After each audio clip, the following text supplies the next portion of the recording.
रामू एक मेहनती किसान था। सूरज उगने से पहले ही वह अपने खेतों में काम करने निकल जाता। हल चलाना, बीज बोना, फसल की देखभाल करना, यही था उसका जीवन। कड़ी धूप में पसीना बहाता, पर कभी शिकायत नहीं करता। उसके पास एक छोटा सा खेत था जहां वह अनाज उगाता। बारिश की फसल अच्छी होती तो परिवार का गुजारा हो जाता। कभी कभी सूखा पड़ जाता तो चिंता सताने लगती। फिर भी रामू हिम्मत नहीं हारता।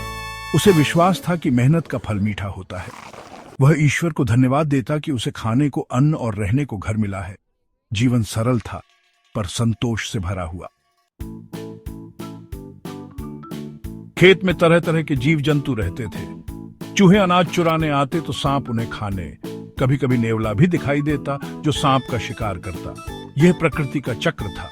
रामू जानता था कि हर जीव को जीने का अधिकार है। वह किसी को नुकसान नहीं पहुंचाता। सांप से डर तो लगता पर वह उसे मारता नहीं था। एक दिन काम करते हुए रामू ने देखा कि एक सांप उसके पैर के पास से गुजरा।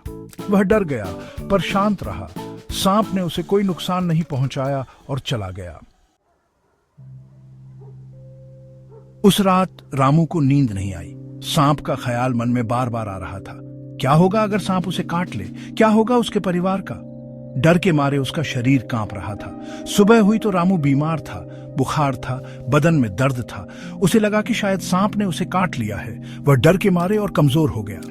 पर जब वैद्य आया तो उसने बताया कि यह सिर्फ बुखार है, सांप ने नहीं काटा है। रामू को अपनी मूर्खता पर हंसी आ गई। वह बेवजह ही डर रहा था। उस दिन रामू ने एक महत्वपूर्ण सबक सीखा। डर अक्सर वास्तविकता से कहीं ज्यादा बड़ा होता है। हम जिन बातों से डरते हैं उनमें से ज्यादातर कभी होती ही नहीं है। जीवन में चुनौतियां तो आती रहेंगी पर हमें उनका सामना धैर्य और साहस से करना चाहिए।